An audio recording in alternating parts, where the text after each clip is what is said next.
خف يمين بخيال كرهك لا يكاد يبين تجفى وتعبد والضخائن تغتلي والدهر يقسو تارة ويلين وتظل أنت كما عهدتك نغمة للآن لم يرقى لها تلحين لك بالنفوس إمامة فيهون لو عصفت بك الشورى أو التعيين لك بالنفوس إمامة فيهون لو عصفت بك الشورى أو التعيين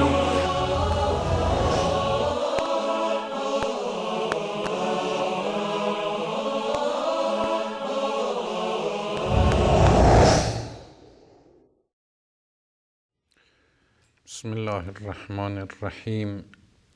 اللهم كل وليك الحجة ابن الحسن صلواتك عليه وعلى آبائه في هذه الساعة وفي كل ساعة وليا وحافظا وقائدا وناصرا ودليلا وعينا حتى تسكنه أرضك طوعا وتمتعه فيها طويلا.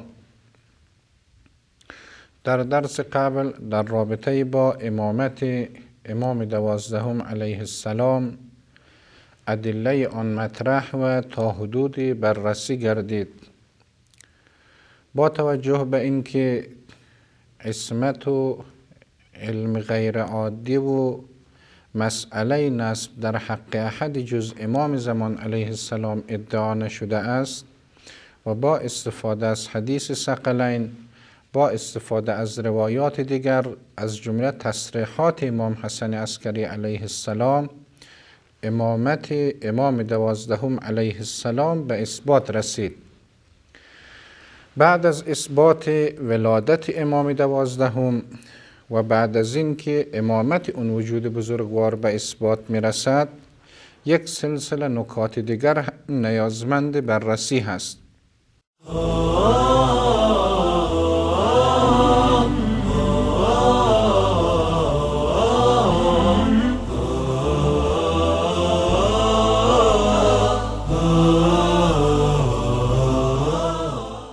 عمر بلند امام 12 علیه السلام و غیبت امام 12 از مسائل بسیار مهم و کلیدی در مسئله مهدویت هست.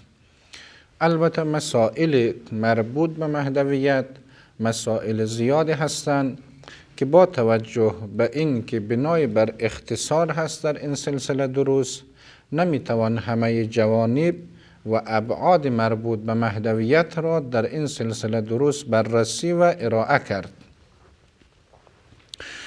در خصوص غیبت امام 12 علیه السلام ذکر نکته ضروری هست که در سال 260 قمری وقت امام حسن عسکری علیه السلام وفات می کند، امامت امام 12 علیه السلام شروع می شود.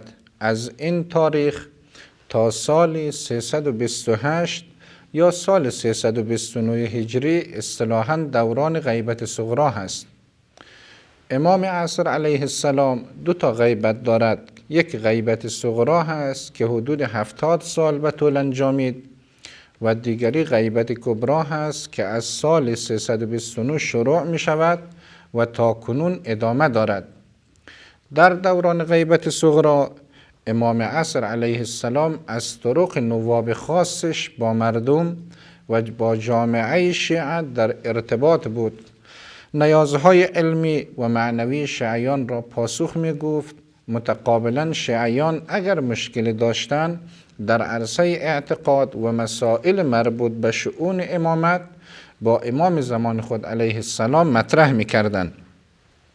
نواب اربعه به ترتیب عبارت بودند از جناب عثمان ابن سعید عمری، محمد ابن عثمان که فرزند ایشون بود، حسین ابن روح نوبختی و چهارمین نائب علی ابن محمد سموری هست.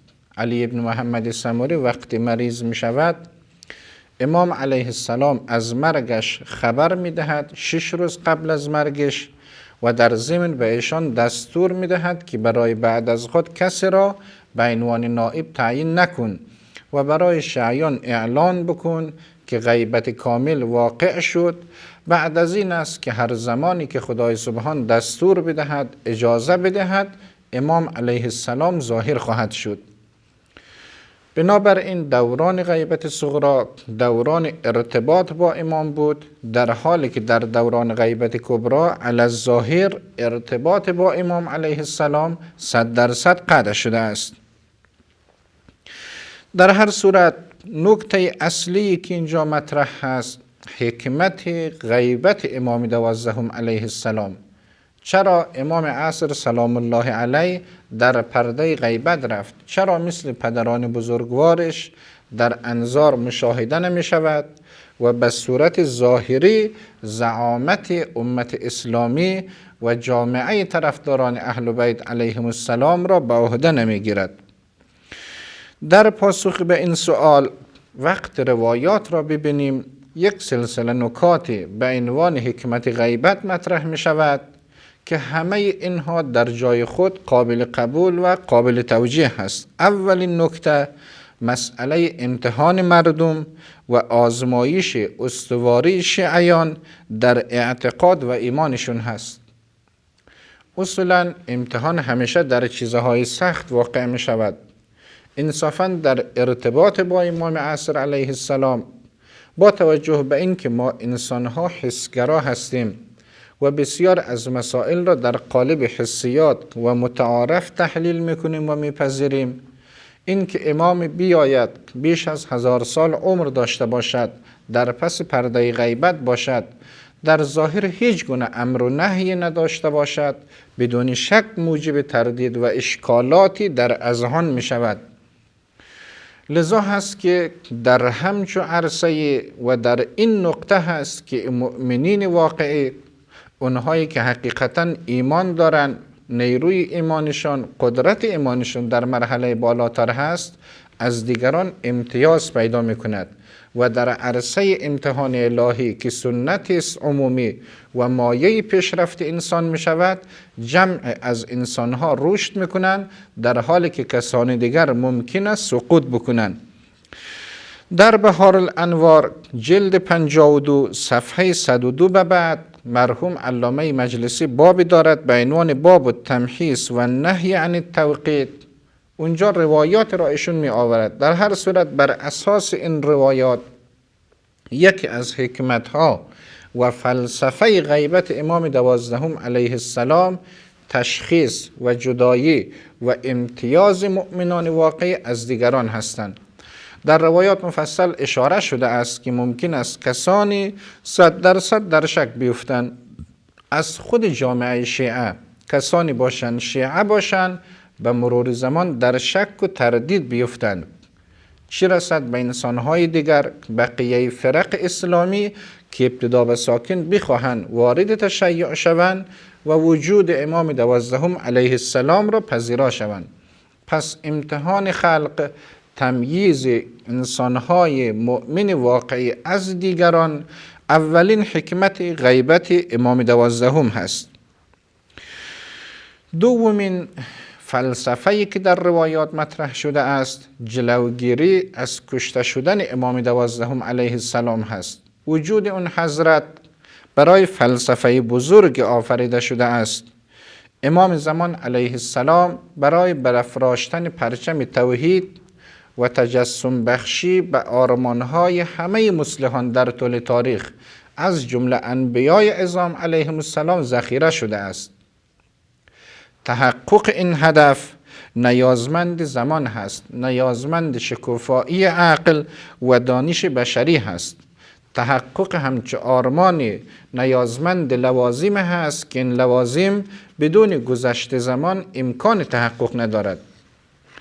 بنابراین اگر امام عصر علیه السلام فوراً ظاهر شود، سرنوشتش چیزی جز همون سرنوشت پدران بزرگوارش نخواهد بود، در حالی که اون بزرگوار از ذخایر الهی هست.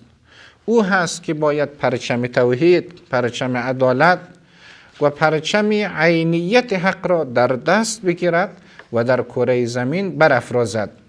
لذا هست برای اینکه شرایط مهیا شود برای اینکه بشر شکوفا شود، برای اینکه عقل بشر، مدنیت بشر به پای برسد که بتواند این حقایق را همچو حکومت را پذیرا گردد و حامی اون حکومت باشد، امام زمان علیه السلام منتظر اون شرایط هست، منتظر اون لحظه هست. اون شرایط را رصد میکند و خدای سبحان است که دقیقاً میداند در چه وقتی باید حجتش ظاهر شود و بتواند این آرمان بزرگ را عینیت بخشد. در کتاب منتخب الاثر آیت الله صافی جلد 2 صفحه 266 از جناب زراره روایت را نقل میکند. البته ایشون در همین باب حدود 9 تا روایت را در فلسفه غیبت امام 12 علیه السلام نقل میکند. مطابق روایت زراره یکی از علل یا یکی از حکمت‌های غیبت امام 12 علیه السلام همین جلوگیری از کشته شدن اون بزرگوار هست. سومین حکمت که اینجا قابل ارائه هست و این هم از روایات استفاده می شود، این نکته هست که اصولاً حکمت غیبت امام 12 علیه السلام از اسرار الهی هست، رازی از رازهای خداوند هست. مثل مسئله خاتمیت هست. چرا سلسله انبیا پایان یافت؟ در جای خود بحث شد که ممکن است خود ختم نبوت رازی از اسرار خداوند باشد، سر از اسرار الهی باشد. در خصوص مسئله مهدویت و غیبت امام 12 علیه السلام در روایت به صراحت اشاره شده است: ان وجه الحکمت فی ذلک لا ینکشف الا بعد ظهوره. حکمت غیبت امام 12 علیه السلام صرفاً بعد از ظهور آن بزرگوار کشف می شود. کما لم ینکشف وجه الحکمت فی ما آتاه الخضر علیه السلام من خرق السفینه و قتل الغلام و اقامت الجدار لموسی علیه السلام الا وقت افتراقهما. یک نمونه می آورد در قرآن کریم وقت حضرت موسی علیه السلام مصاحب جناب خضر هست. مجموعه اقدامات را جناب خضر انجام می دهد که برای حضرت موسی سؤال برانگیز است. هی سؤال می کند، اعتراض می کند. وقت نوبت می رسد، وقت کشف می رسد، حضرت خضر وقت پرده برمی دارد. وقت علت اقدامات خیش را بیان می کند، جناب موسی علیه السلام می پذیرد. در ارتباط با حضرت مهدی علیه السلام در زمان ظهور است که خود اون بزرگوار این مسئله را و سر غیبت خود را برای ما بیان خواهد کرد. بنابراین بر اساس این بیان خود حکمت غیبت امام عصر علیه السلام اگرچه تا حدود قابل تعلیل هست، اگرچه عقل ما میتواند تحلیلاتی داشته باشد، مثل این که حضرت کشته نشود، مثل این که مؤمنین از همدیگر تفکیک شوند و در معرض امتحان قرار بگیرند، همه اینها در جای خود درست هست، ولی فلسفه های بالاتر، نکته های نهفته تر اینجا وجود دارد که صرفاً در زمان ظهور اون بزرگوار علیه السلام کشف خواهد شد.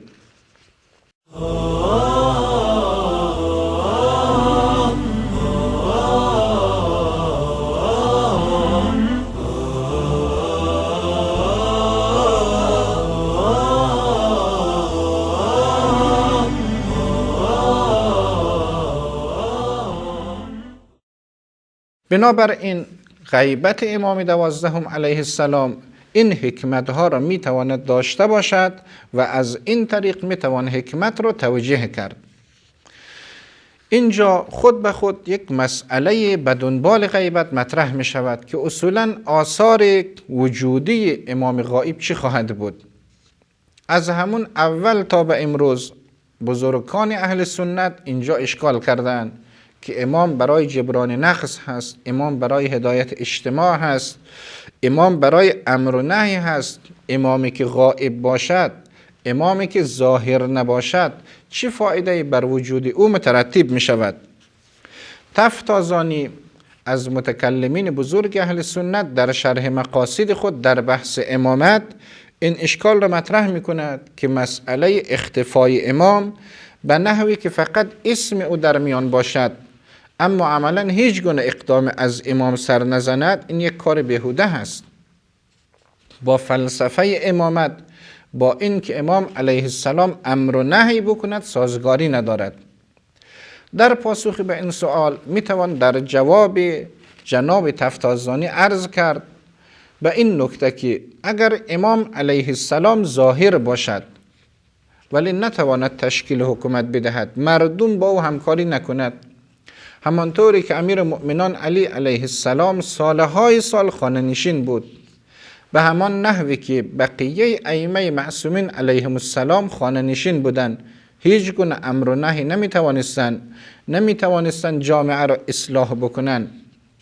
آیا خانه نشینی و عدم امر و نهی به خاطر نبود شرایط منافات با امامت امام دارد؟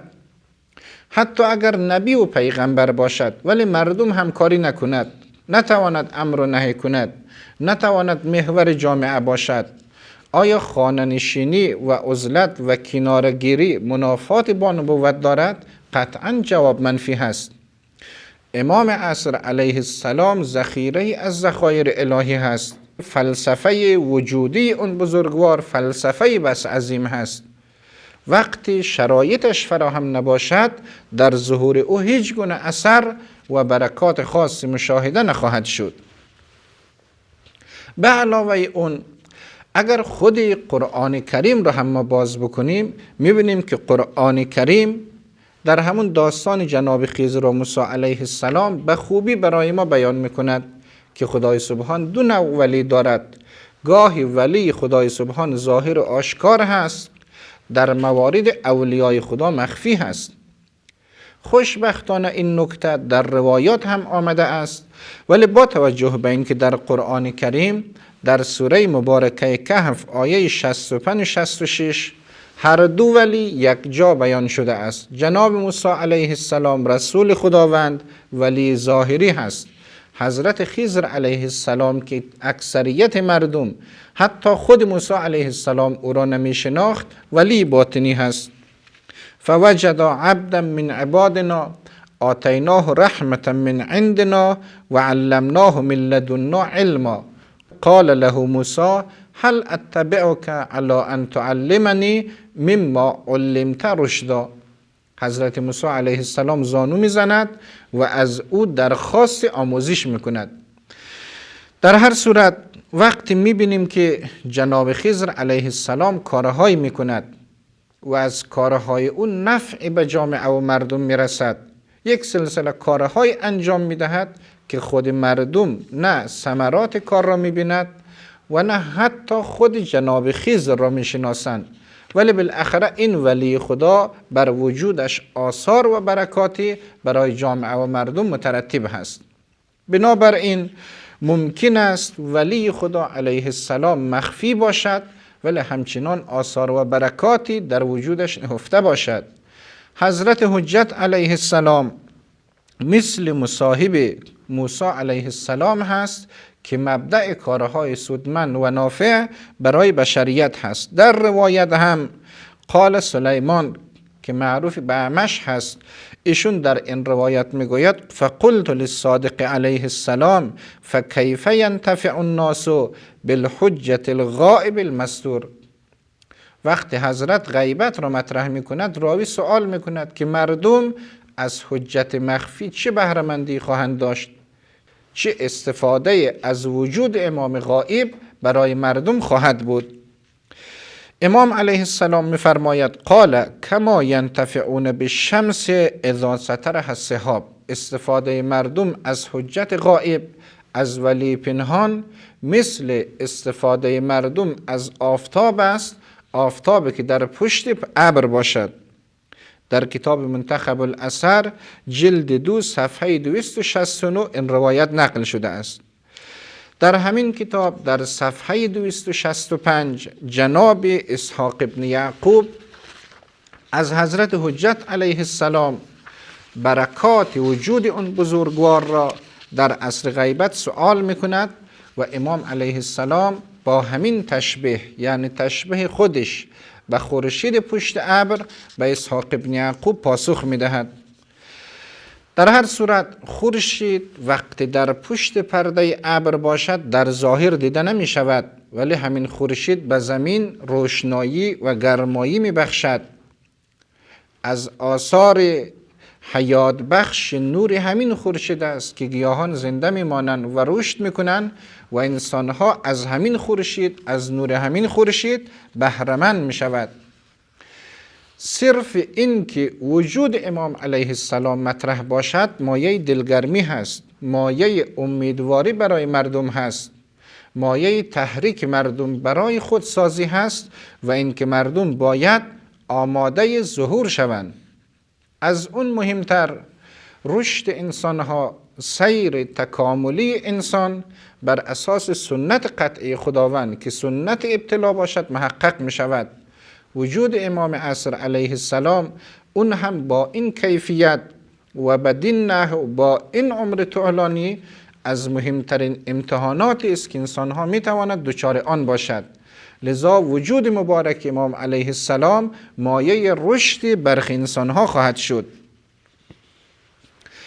در هر صورت اگر معتقد باشد کسی که مصداق علم الاسماء که در سوره مبارکه بقره مطرح هست همان حضرت مهدی علیه السلام هست، پس وجود او هست که توجیه کننده وجود سایر انسانها خواهد بود.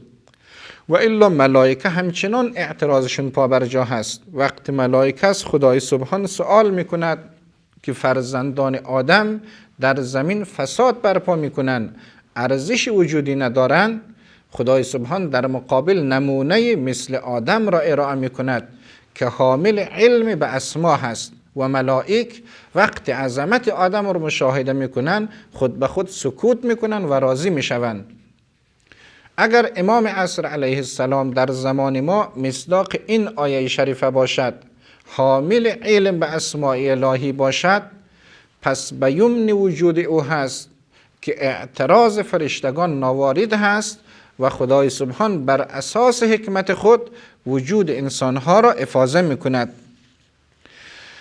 از اون مهمتر بر اساس اون مبنایی که انسان کامل را فلسفه خلقت میداند، از نظر علت غایی اگر فلسفه خلقت را انسان کامل بدانیم بازم اون بزرگوار هست که مصداق علت غایی و در واقع وجود او هست که توجیه کننده وجود سایر ممکنات و انسانها خواهد بود.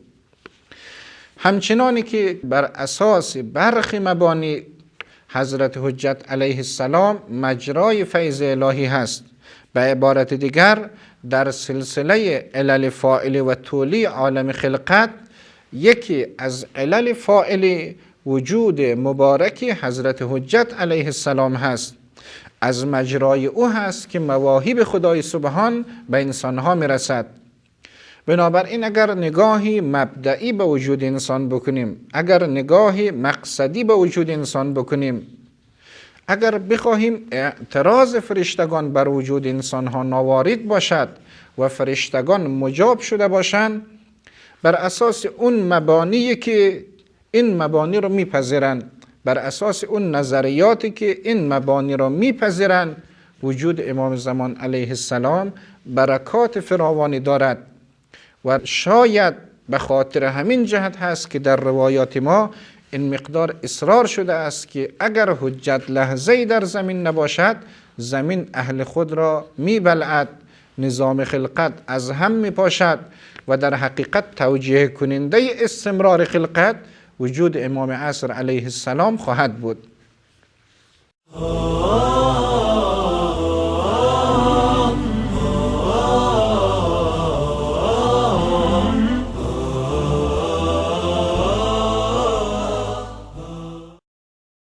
نکته بعدی دیگر طول عمر امام زمان علیه السلام هست. برای اینکه بحث را مختصر و مفید محضر شما عرض بکنم، اگر ما قرآن کریم را بشکافیم، قرآن کریم مرگ را پدیده قطعی می‌داند. قرآن کریم مرگ را برای همه انسانها غیر قابل اجتناب می‌داند. در قرآن کریم در سوره مبارکه آل عمران آیه 185 داریم که کل نفس ذائقة الموت، بنابراین هر نفسی باید بمیرد، هر انسانی باید روزی مرگ را بچشد، در این جهت جای شک نیست. ولی خود همین قرآن را از اول تا آخرش اگر ما و شما مرور بکنیم، قاعده خاصی برای بلندی عمر انسان مطرح نمی کند. قرآن کریم نمی فرماید که اگر عمر شما 100 سال شد، 200 سال شد، بیشتر از اون شد، دیگر امکان عمر نیست. برعکس در قرآن کریم آیات صریح داریم که عمر طولانی را برای انسانها تصدیق می کند. از جمله در سوره مبارکه عنکبوت آیه 14 راجع به حضرت نوح علیه السلام می فرماید ولقد ارسلنا نوحا الی قومه فلبث فیهم 1000 سنة الا 50 عاما، که تنها مدت تبلیغ حضرت نوح علیه السلام 950 سال بوده است. به صراحت قرآن کریم راجع به حضرت یونس علیه السلام که خودش از انبیای الهی هست، وقتی گرفتار شکم ماهی می شود، قرآن کریم در سوره مبارکه صافات آیه 143 و 144 می فرماید فلولا انه کان من المسبحین للبث فی بطنه الی یوم یبعثون. اگر جناب یونس علیه السلام اهل تسبیح نبود، اگر عنایت ویژه خدای سبحان شامل حال او نمیشد، تا روز قیامت باید در شکم ماهی باقی میمان. اگر خدای سبحان این قدرت را دارد، این توانایی را دارد که جناب یونس را در شکم ماهی تا روز قیامت نگهداری کند، اگر می تواند عمر 950 سال به جناب نوح علیه السلام عطا بکند، پس چه اشکالی دارد که برای یکی دیگر از اولیای خود این لطف و این عنایت ویژه را داشته باشد؟ در حقیقت اگر خوب دقت بکنیم، اشکال بر طولانی بودن عمر امام 12 علیه السلام چیز جز استبعاد نیست. درست است در زندگی روزمره در متعارف انسانها عمر ما و شما نمیتواند 1000 سال باشد. چیزی که ما و شما میبینیم 100 سال و 80 سال و 70 سال هست، ولی نه بر اساس داده های وحی و نه بر اساس داده های عقل قطعی و نه بر اساس داده های علوم تجربی، هیچ گونه شاهد قطعی که برای ما اثبات بکند انسان نمیتواند عمر طولانی داشته باشد وجود ندارد. برعکس قرآن کریم کسانی را نقل میکند که عمر طولانی داشتن و دارند. لذا استبعاد علتش روشن هست. ما انسانها مقیاس متعارف هست و الا اگر دید ما وسیع باشد، کسی که خصوصا موحد هست، تسلیم قدرت خدای سبحان هست، قدرت بیپایان خداوند را باور دارد، وقتی مسئلهش برای ثابت شد خود به خود انسان باید تسلیم حقیقت باشد. به نظر می رسد استبعاد عمر طولانی برای امام عصر علیه السلام یک نوع غفلت نسبت به قدرت بیپایان و جهل نسبت به قدرت نامحدود خدای سبحان است. آخرین نکته‌ای که در خصوص امام عصر علیه السلام مطرح می شود شرایط ظهور و وقت ظهور اون بزرگوار هست. در خصوص شرایط ظهور، وقتی روایات ائمه اهل بیت علیهم السلام را بررسی بکنیم، دو دسته شرایط مطرح شدند. یک دسته شرایط حتمی و یک دسته شرایط غیر حتمی که ممکن است واقع بشوند و ممکن است واقع نشوند. بنابراین سرورانی که بخواهند در این عرصه مطالعه بیشتر داشته باشند می توانند به کتاب شریف بهارالانوار یا کتاب منتخب الاثر آیت الله صافی و کتاب‌های دیگری که در عرصه مهدویت نوشته شده است مراجعه کنند. اما در خصوص وقت ظهور امام عصر علیه السلام، وقت ظهور اون بزرگوار برای ماها مخفی هست. وقت ظهور امام عصر علیه السلام مثل حکمت غیبت امام عصر علیه السلام خودش از رازهای الهی هست، مثل تاریخ دقیق وقوع روز قیامت هست، مثل مسئله ختم نبوت هست. در هر صورت ممکن است ما انسانها با مقیاسهای عقلیمون و با یک سلسله داده های وحیانی بتوانیم حدس و گمان داشته باشیم، بتوانیم با توجه به شرایطی که واقع می شود یک سلسله پیشبینی هایی داشته باشیم، ولی تعیین دقیق تاریخ ظهور امام زمان علیه السلام برای انسانهای متعارف ممکن نیست. این خدای سبحان است که زمان ظهور را می داند و هر وقت که اجازه عنایت بکند امام عصر علیه السلام ظاهر خواهد شد، خواب همه مصلحان بشر و همه انبیا و همه مظلومین عالم را تفسیر خواهد کرد و صحنه گیتی را پر از عدل و داد و نورانیت و صفا خواهد نمود. به امید اون روز با این درسه های مربوط به مسئله مهدویت به پایان میرسد و عزیزانی که اشتیاق بیشتر داشته باشند خود می توانند تحقیق بیشتر را در این عرصه داشته باشند. و السلام علیکم و رحمت الله و برکاته.